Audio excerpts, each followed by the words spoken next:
بینندگان عزیز تلویزیون بهارستان سلام. من رابط پروفسور باز با شما در برنامه تلویزیونی با هم میابیم. امیدوارم که شما این برنامه رو انتظار بودید. امروز در برنامه ما اشتراک میکنند دو نفر خوانندگان فعال مؤسسه تحصیلات میانه عمومی رقم 139 شهر وحدت صفیه اسلامووا، خواننده صنف چهارم و همصنفش فرهناز اسلامووا. صفیه بیشتر به فنهای زبان انگلیسی و زبان مادری شوق دارد و در آینده میخواهد دکتر شود. فرهناز باشد فنهای زبان مادری و متماتیک را میپسندد. او باشد در آینده میخواهد آموزگار شود. به برنامه ما خوش آمدید. تشکر. شما باره برنامه با هم یابیم را تماشا کرده اید؟ بله. خب چگونه میگذرد؟ از شرطهای آن آگاهی دارید؟ بله، این برنامه از 3 شرط عبارت است. تماشا کرده اید؟ بله.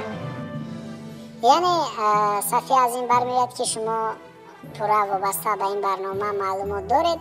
باری دیگر من شرطهای این برنامه رو به شما آشنا می‌سازم. در شرط اول ما برای شما 4 سوال با وریانت پیشنهاد میکنیم. در شرط دوم که نام دارد درست و نادرست برای شما دلیل ها پیشنهاد میشوند و در شرط آخران یعنی شرط سوم برنامه برای شما 2 سفارش داده میشود. برای شما فهم است؟ بله. خب شما حالا صنف چهارم هستید ولی سوال های ما حتی از برنامه درسی شما بیرون سوال ها هستند. شاید برای شما کمی مشکل باشد. آماده هستید؟ بله. ترس ندارید؟ نه.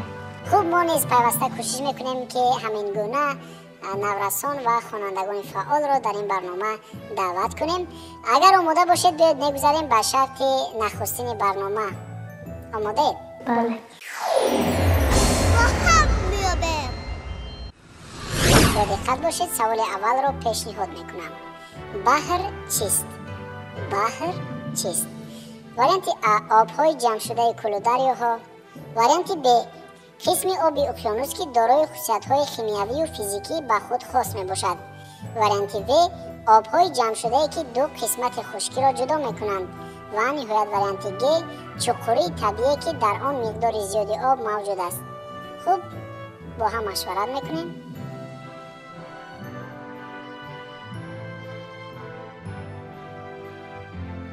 رابط پروفسور، ما وریانت ب را انتخاب میکنیم. یعنی به اندیشه شما آب اقیانوسی که دارای خصوصیت‌های فیزیکی و شیمیایی به خود خاص است همین است بحر؟ بله. شاید آبهای جمع شده کل دریاها باشد؟ نه. شما تخمین میکنید؟ بله. یعنی تخمینا وریانت ب را انتخاب کردید. با چند خال واگذاری میکنید؟ با 10 خال. چه خیلی تخمین کردید و با 10 خال واگذاری میکنید؟ شما میتوانید از رقم 1 تا رقم 10 یکی را انتخاب کنید. 10؟ بله. خب اگر چنین است من وقت رو به دراز نمیکشم. بیایید توجه میکنیم به شرح این سوال. قسم آب اقیانوس که دارای خصوصیت‌های شیمیایی و فیزیکی به خود خاص بوده از این جهت از آب‌های همسایه تا اندازه فرق می‌کنند بحر نامیده می‌شود. موافق تقسیمات عالم شاکلسکی بحرها کناری، داخلی و بین جزیروی می‌شوند. بحرهای کناری در ماتریکا جایگیر بوده تونوکابند. بحرهای داخلی در نوبت خود باز دو خیل می شوند: داخلی ماتریکی و بین ماتریکی. داخلی ماتریکی بحرهایی هستند که در داخل ماتریک چقور جایگیر شده اساساً تا 2430 متر چقوری دارند. بحرهای بین ماتریکی در بین دو ماتریک جایگیر شدند. آنها را از یکدیگر جدا میکنند و عادتاً از 2430 متر چقورترند. یعنی حوزه آنها اساس اقیانوس را بریده میگذرد.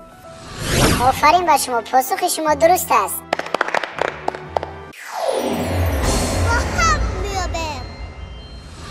سوال دوم ما وابسته به رستنی ها می باشد.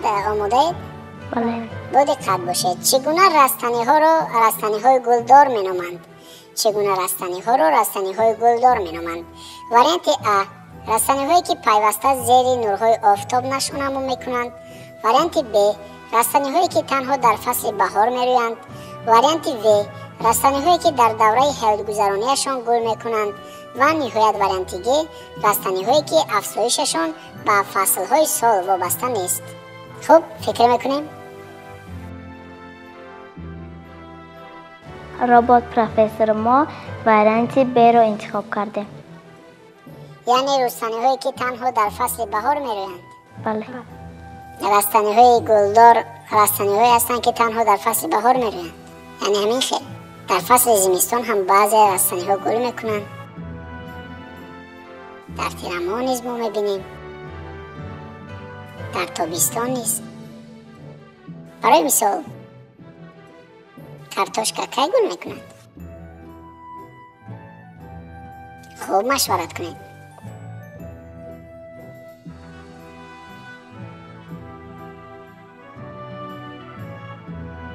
ربات پروفسور سوال را باری دیگر تکرار کنید.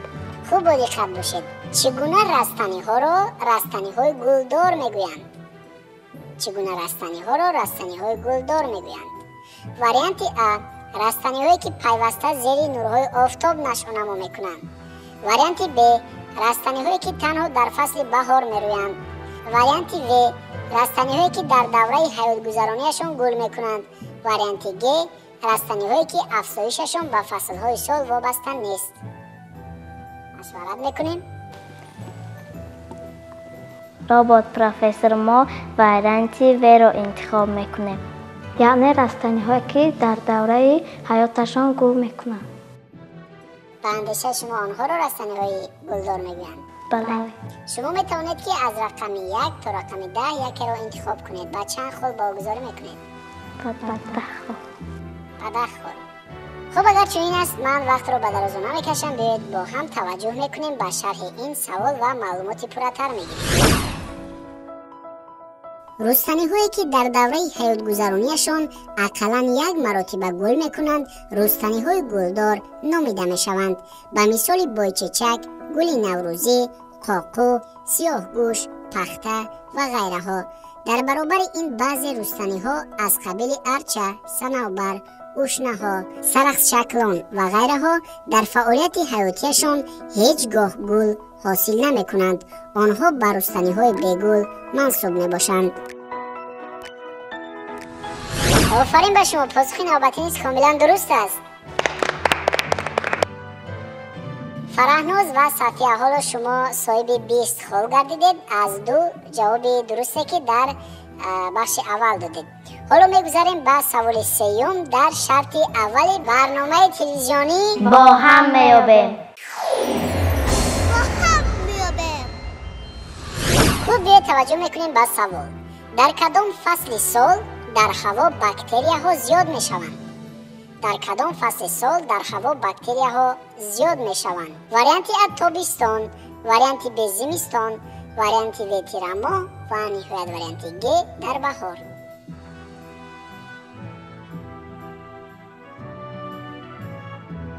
ربات پروفسور یک بار دیگر سوالتان را تکرار کنید. به فکر من که فرهناز آنقدر سرفهم نرفت. بار دیگر تکرار میکنم. در کدام فصل سال در هوا باکتریا ها زیاد میشوند؟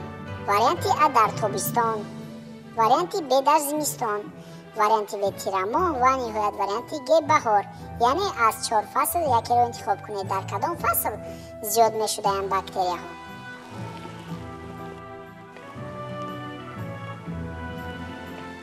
ربات پروفسور واریانتی B. یعنی به اندیشه شما در زمستان زیاد میشده است باکتریا ها؟ بله. چرا؟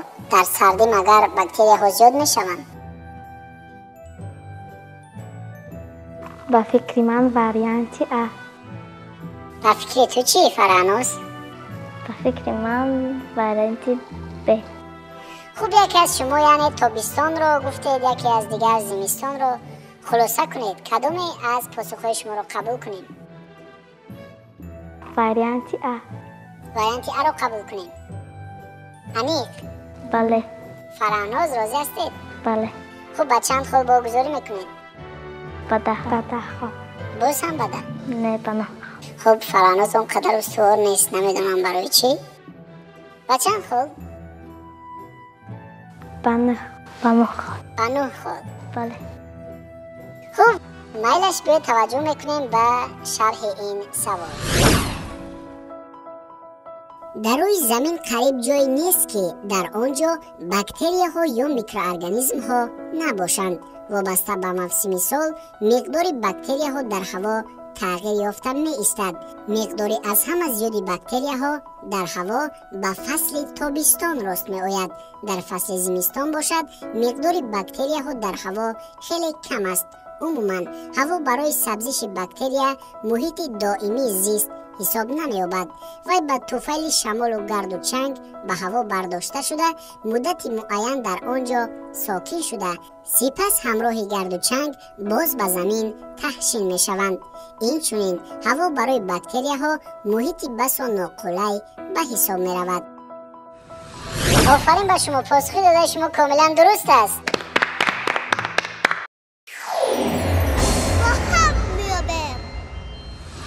صفیه و فرهناز، حالا شما صاحب 29 سال گردیدید. آخران سوال رو برای شرط اول پیشنهاد میکنم، با دقت باشید. زمین جنبی تا چند بال به وقوع آمده میتواند؟ زمین جنبی تا چند بال به وقوع آمده میتواند؟ وریانت ا از 1 تا 10 بال، وریانت ب از 1 تا 6 بال، وریانت و از 1 تا 9 بال و نهایت وریانت گ از 1 تا 12 بال.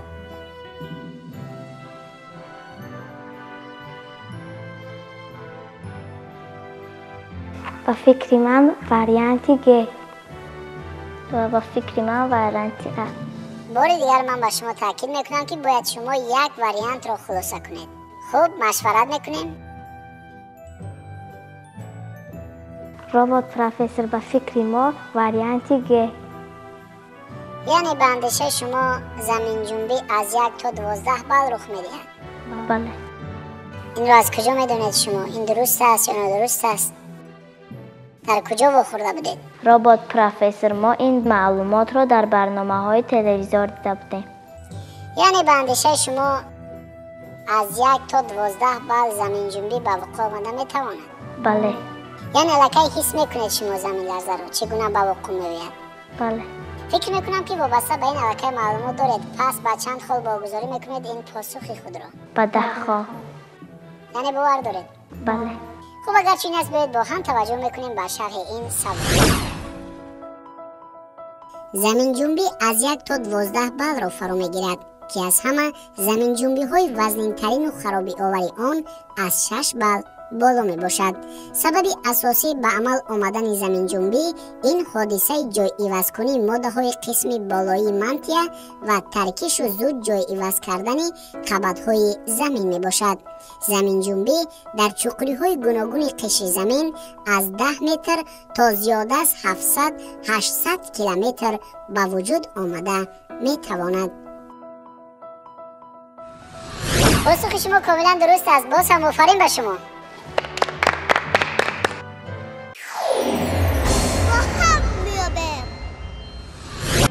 صفیه و فرهناز، اینجا شرط اول برنامه به انجام رسید. من به شما احسان و آفرین میگم که به همه سوال ها در شرط اول برنامه پاسخ های درست گرداندید، گرچنده که بعضی از سوال ها را شما تخمینا انتخاب کردید و باور دارم که بینندگانی که عین حال ما و شما را تماشا دارند طریق شبکه بهارستان، آنها نیز هر سوالی که پیشنهاد می شود حتما جواب های آن را جستجو میکنند. اگر آماده باشید بیاید میگذاریم به شرط دوم برنامه تلویزیونی با هم میابیم.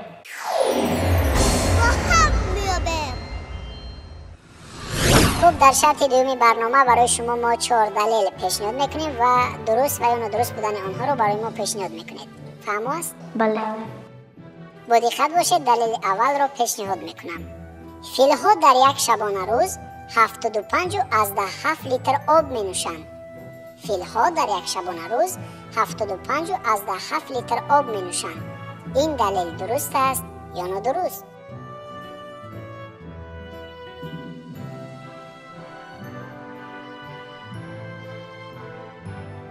رابط پروفسور، این دلیل نادرست است. یعنی به اندیشه شما فیل‌ها در یک شبانه روز 75.7 لیتر آب نمی نوشند، کمتر می نوشند؟ بله. مقدارن چقدر می توانند بنوشند به اندیشه شما؟ برای مثال صفیه و فرانوز شما در یک شبانه روز چقدر آب می نوشید؟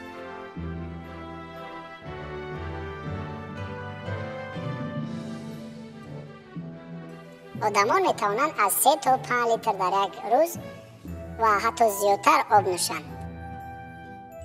فیل ها چی؟ یعنی به اندیشه شما این دلیل نادرست است. فیل ها در یک شبانه روز 75 از 7 لیتر آب نمی نوشند. به اندیشه ما این دلیل نادرست. خب فرانوز شما چی میگید؟ به اندیشه من هم این دلیل نادرست است. با چند خل برگزاری میکنید این پاسخ خود را؟ با 5 خل. چرا با 5 خل؟ باوری ندارید چی؟ خلاصه شما با 5 خل. بله. خب اگرچه این است به توجه میکنیم به شرح این سبک. فیل حیوان است عظیم جوسه و خرطوم دار. بلندی بدنش تا 3.5 متر، گردنش کوتاه، پایهایش قفس ستون شکل بوده، انگشتانش در پای پیش 5 تا، در پای قفا 5 یا 4 تا میشوند. فیل ها پوست قفس دارند. فیل یگانه عائله به حساب می رود که از گروه حیوانات خرطومدار در صنف شیرخورها باقی مانده است.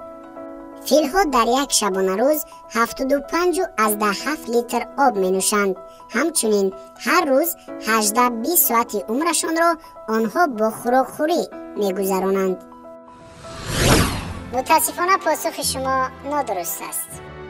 راه افتاده نشوید چون این دلیل را شما نادرست پیشنهاد کردید.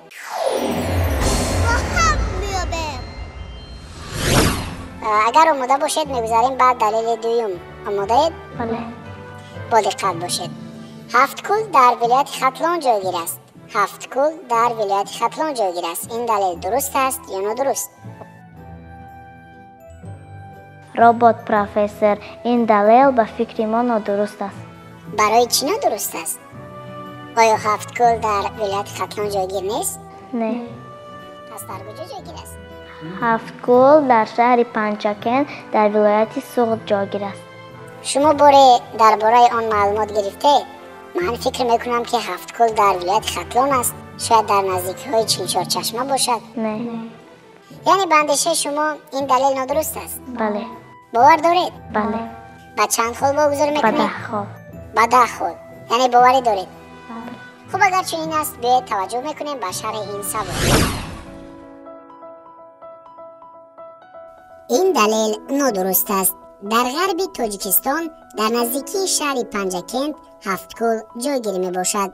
این وادی 7 کل پرتلاتم با زیبایی خود از رنگ همیشه تغییر یابنده آب همه را به حیرت می آورد. کلها در کوههای فان جایگیر بوده. در بلندی از 1640 تا 2400 متر از سطح بحر دامن افراختند. آفرین بر شما، پاسخ داده شما کاملا درست است.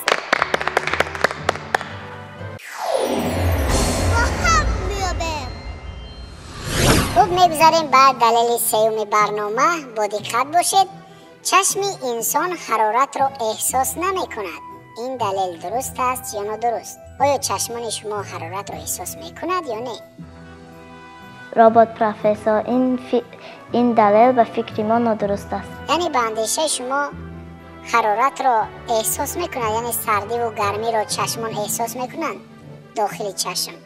نه. چشمان انسان حرارت را احساس نمیکند. چشمان انسان حرارت را احساس نمیکند. این دلیل درست است یا نادرست؟ رابط پروفسور، این دلیل به فکر ما درست است. یعنی حرارت را احساس نمیکند چشمان؟ نه. با چند خود واگذاری میکنید؟ با 10 خل. باز هم با 10. بله. باور دارید؟ بله. بیایید توجه میکنیم به شرح این سوال و پراتر معلومات میگیریم. این دلیل درست است. چشم یکی از عضوهای بدن انسان است که در سر قرار گرفته است و برای دیدن محیط خدمت میکند. تمام بدن انسان غیر از چشم گرمی و خنکی انیخترش حرارت را احساس می نمایند، ولی چشم یگانه عضو انسان می باشد که حرارت را تماما احساس نمی کند. آفرین با شما، پاسخی داده شما کاملا درست است.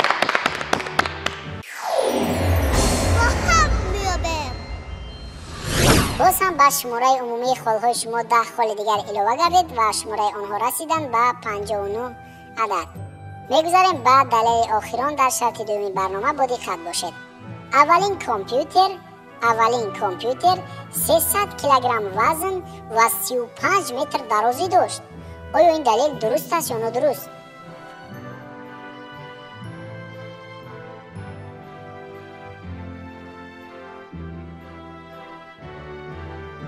به فکر ما این دلیل نادرست است. یعنی به اندیشه شما اولین کامپیوتر 300 کیلوگرم وزن و 35 متر درازی نداشت؟ نه. یعنی این دلیل نادرست است؟ بله. چقدر بود وگرنه اگر معلومات داشته باشید؟ اولین کامپیوترها مثل خانه ها کلان بودند. یعنی به اندیشه شما آنها وزن زیادتر داشتند؟ بله. خوب، خلاصه شما اولین کامپیوتر 300 کیلوگرم وزن و 35 متر درازی داشت. این دلیل درست است یا نادرست؟ خلاصه شما نادرست. قبول کنیم. ربات پروفسور ما پاسخ خود را عوض نمیکنیم. یعنی به اندیشه شما این دلیل نادرست است؟ بله. خب اگر چنین است با چند خال واگذاری میکنیم؟ با 10 خال. باز هم با 10 خال. بله. خب با کنیز به توجه میکنیم به شرح این سوال. این دلیل نادرست است. ما و شما قریب هر روز برای اجرای عملها در جای کار و خانه از کامپیوترها به طور وسیع استفاده می نماییم. قریب هر روز اختراعکاران کامپیوترهای گوناگون را به فونکسی‌های نو روی کار می برارند. کامپیوتر اولین در عصر گذشته اختراع گردیده بود که تماما از کامپیوترهای امروزه فرق داشت. کامپیوتر اولین 30 تن وزن و 30 متر درازی داشت که فقط 4 عمل متمتیکی را اجرا می نمود. پاسخ شما کاملا درست است. آفرین.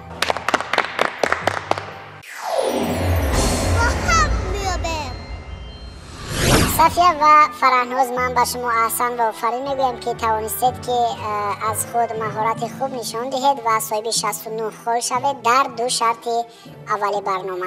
حالا میگذاریم به شرط آخران برنامه که در این شرط به شما 2 سپارش داده می شود.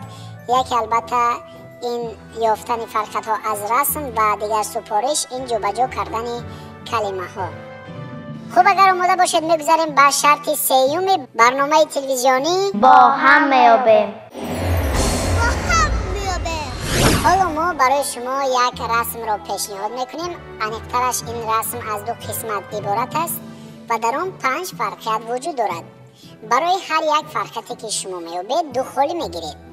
در عموم میشود 10 خال اگر همه فرقیت ها را یابید. و شما ما 1 دقیقه وقت میدهیم. برای شما شاید فهم است؟ بله. خوب، اگر چنین است بیایید آغاز میکنیم. خوب، پای سنجاب دیگر خیل است و پای دیگرش دیگر خیل است.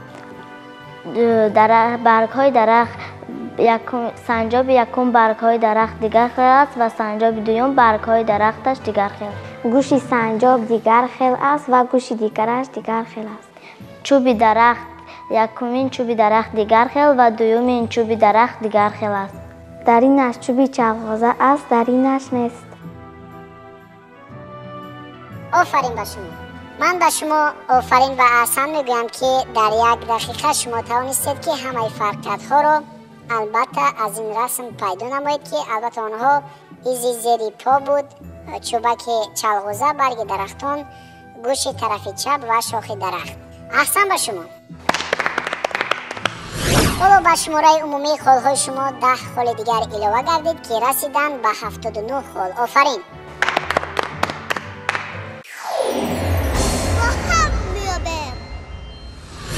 یک سپارش آخران در برنامه باقی مانده است در شرط سیوم و فکر میکنم که اگر شما از عهده اجرای آن برایید باز صاحب خالهای خوب میگردید.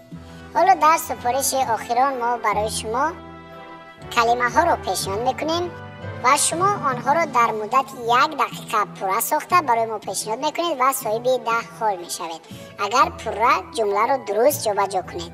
فهم است؟ بله. خب بیاید آغاز میکنیم. ما کودکان خوشبختی دوران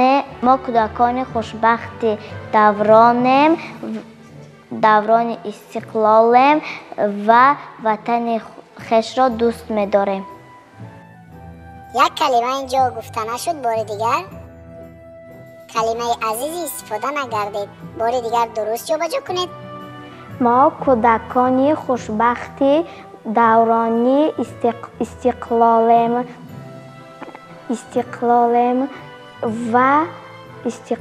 و وطن عزیزی خود را دوست می‌داریم. در اینجا کلمه خود را نیست، عزیزی خویش را دوست می‌داریم. بار دیگر تکرار کنید شکل درست جمله. ما کودکان خوشبختی دوران استقلالیم وطن عزیز خویش را دوست می‌داریم. باز یک کلمه اگر فراموش شد و اثر. ما کودکان خوشبختی دوران استقلالیم و وطن خویش را دوست می‌داریم. عزیزی را فراموش کردید. ما کودکان خوشبختی دوران استقلالیم و وطن عزیزی خویش را دوست می‌داریم. آفرین به شما. صفیه و فرانوز، من به شما بار دیگر احسن و آفرین میگم که در شرط اخیران شما توانستید صاحب 10 خال الهوگی شوید و حالا شماره عمومی خالهای شما رو من حساب کردم، آنها رسیدن به 89 خال. آفرین به شما.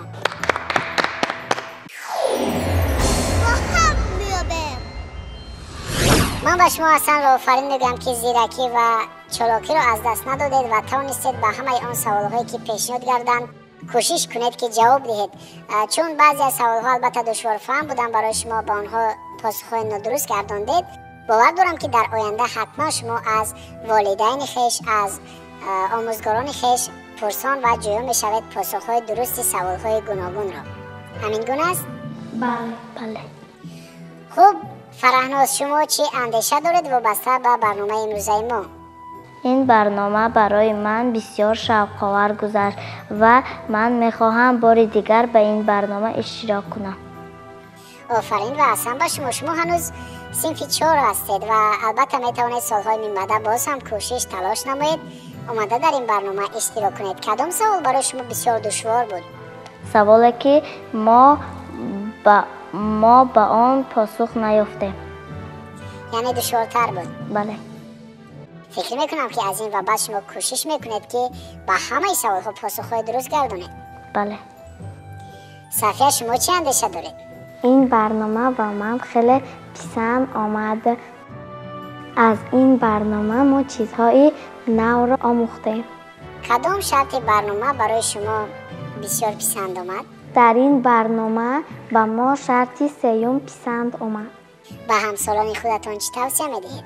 توصیه میدهم که خوب بخوانند، آمده در این برنامه ها اشتراک کنند. خب فرهناز، شما چی توصیه میدهید به همسالانتان؟ من به همسالانم توصیه میدهم که بیهوده نگردند و کتاب های بسیار خوانند، به این گونه آزمون و برنامه های گوناگون اشتراک ورزند. سلامت باشید. آفرین. من به شما و به والدین و آموزگاران شما اظهار سپاس میکنم که کوشش کردن و شما رو به تلویزیون بهارستان آوردن، چون شما اشتراک کنید در برنامه تلویزیونی با هم میوبیم. امروز ما مشاهده میکنیم که اشتراکیان برنامه با هم میوبیم خیلی زیاد شدن. کارگردان برنامه نیز به ما پیوسته تاکید میکند که باید ما زود کودکان نورسان را دعوت کرده برنامه ها ثبت نماییم، زیرا که شماره اشتراکیان از سرتاسر جمهوری در این برنامه خیلی زیاد است. البته من رابط پروفسور پیوسته کوشش میکنم که باز هم سوالهای جالب و شوق‌آور را برای اشتراکیان آماده نمایم. بار دیگر به شما اظهار سپاس میگویم. خوش آمدید به تلویزیون بهارستان. بینندگان عزیز، بار دیگر یادرس میشویم که در برنامه امروزه ما اشتراک داشتند 2 نفر خوانندگان فعال مؤسسه تحصیلات میانه عمومی رقم 139 شهر وحدت صفیه اسلامова و اینچنین همسینفشان فرهناز اسلامова که آنها توانستند در عموم صاحب 89 خال شوند. بینندگان عزیز، اینجا همه شرط‌های برنامه نوبتی با هم می‌یابیم به انجام می‌رسد. من رابط پروفسور باز می‌روم به جستجوی سوال‌های نو. با شما اینجا خیر و خوش می‌کنیم. تنها تا برنامه‌های آینده. همیشه با تلویزیون بهارستان بمانید، زیرا بهارستان شبکه اویلوی است. خیر، سلامت باشید.